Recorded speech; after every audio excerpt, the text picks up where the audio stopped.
keyboard that will rest your wrist forever.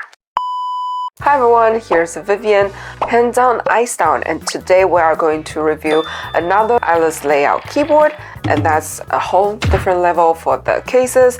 Remember last time we reviewed C2 Alice layout keyboard, and today we are going to review Epomaker Tide Alice. Now let's dig in.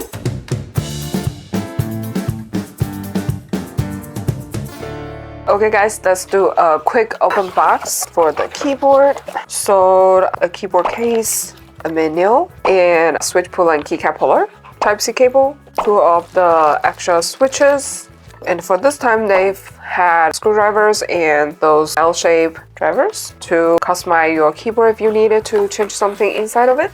And final thing is the Tide Alice. Yeah.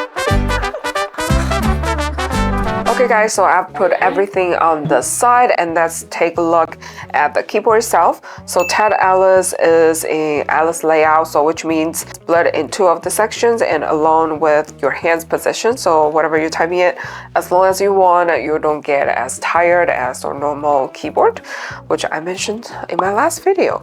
And then for the Tide Alice, it got all the keys and with the arrow keys as well and the rotary knob. And the whole keyboard is in black color, and the case is aluminum, so which is pretty heavy in that position, but it's a very beautiful piece for that. And for this keyboard, it's in 65% layout, total of 66 keys. I sort of like it, the black with the gold letters on it. Okay guys, so the case is made with anodized aluminum, so the CNC cut just give it very strong, very decent, and also the weight is really heavy. Okay, so the weight for the keyboard is about 1,580 grams. So that's pretty heavy. And the anodizing print just gives a very nice and sleek look. And it's also fingerprint resistant. But if you have a too dry of him, it might leave a little bit. But yeah, but the weight can really help you just stay on your table forever. Okay guys, so I just bought my new toy, and today we're gonna check for the width for the keyboard. Okay, so for the shortest width is about 126.7 millimeters. And for the longest width, which is the point of the Alice layout, is 139.5 millimeters. And for the height, the highest edge is about 32.5 millimeters. And for the shortest side of it, and for the shortest height of the keyboard is 20.6 millimeters. So pretty standard and pretty reasonable degrees for that. And also on the back, there's Epomaker logos over here and 4 of the stage feet. There's 4 of the screw points. It has Epomaker Tide Alice on the back, and on the back is like a mirror. Just shine through it. And for this keyboard, also 3-way connections.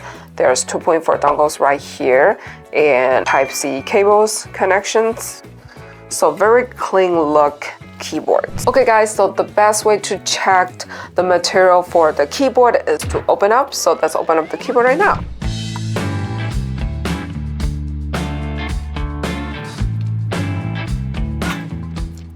Okay guys, so I have to take apart the keyboards apart, but not 100% apart. So the first thing is the top case, which is also made by aluminum and also anodized both inside and outside. You can see the details, the shape for the gasket for the plate. So yes, this keyboard is gasket structured. And now, like you guys see, I didn't take off the keycaps and switches, but we're gonna get to that detail in a bit. And then the plate is a 5/4, and you can see that little gasket sockets for it, very soft.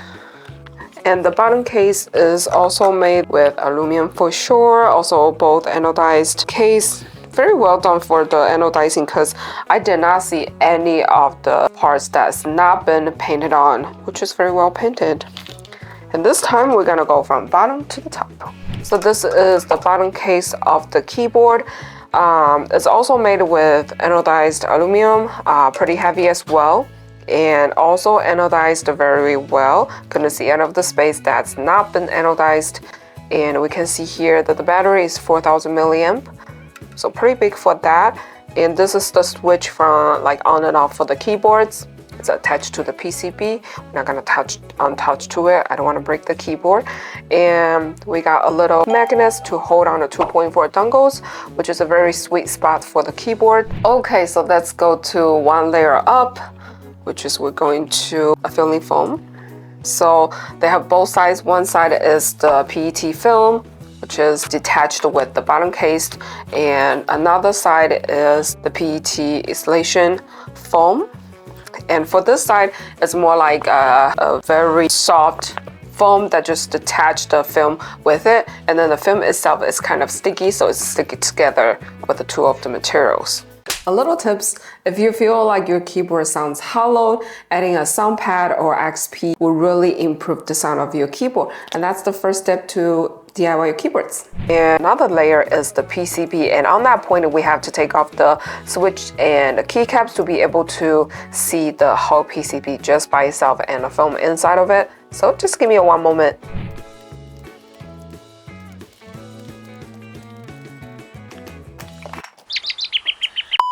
Okay, so yeah, just by this point you can see the keycaps flying all around. The switch and the keycaps are just holding together like so tight. It's really hard to take off, but I'm gonna go through it. A few moments later. Okay, so I've taken off all the switches and the keycaps, and now only the PCB itself. And that's the brain of the keyboard. That's very important.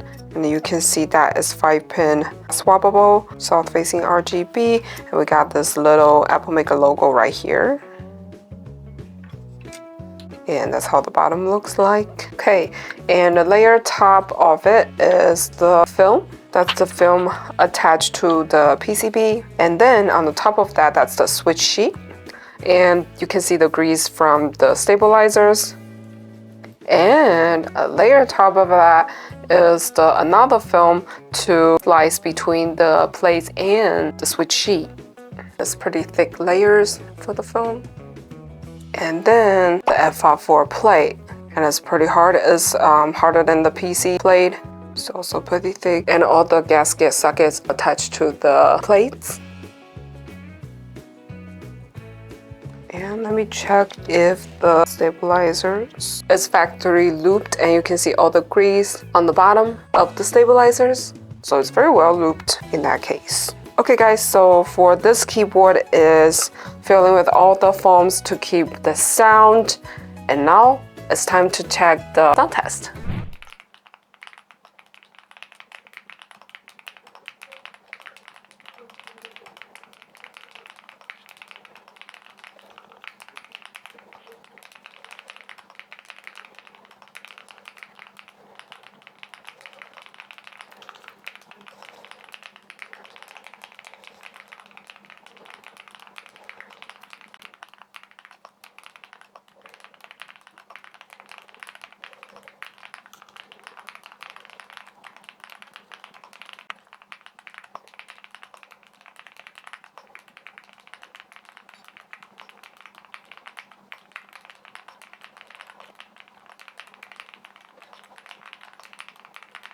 After checking out everything inside of the keyboard, and now we are going to the surface of it, so the switch and the keycaps. So the keycaps is pretty simple. It's double shaded keycaps and with gold print on the top of it, but sort of kind of a little thin. And now we are going to the switches. It's our friend. It's the Epomaker Zebra switch, and it's also a 5-pin switch. And that one just a pretty simple switch. Is black and white, and it's also a linear switch, so pretty straightforward. And the switch itself, let's check the sound first.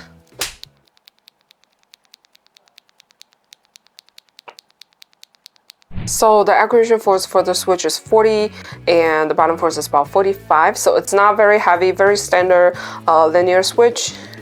And we have checked the sound, it's pretty nice and smooth. And now just back to the PCB, since we haven't checked about the lights yet. And it is a south-facing RGB, it supports 3-pin and 5-pin switch, and also hot swappable for sure. And that's pretty straightforward, guys. Okay guys, so after review this keyboard with me, what do you guys think? I know $129.99 is not a very budget-friendly price, but I feel like for anodized aluminum and the FR4 plate, there are some reasons for the price, and this must be the cleanest Alice layout that I've ever reviewed for my Alice layout keyboards. I know I haven't done so much, but this one is the cleanest, especially with the black and gold color combos. I feel like this keyboard will be one of the cleanest keys on your table for sure, especially if you have a darker theme. And for those office workers, if you do have to type all day long, I feel like Alice layout definitely would be one of the recommendations for you, especially for the ergonomic design, will definitely give you the most comfortable typing experience. Believe me on that. If you learned something today, please give me a thumbs up and ring the bell for more drop. Until next time, hands on, eyes down. Don't forget to type.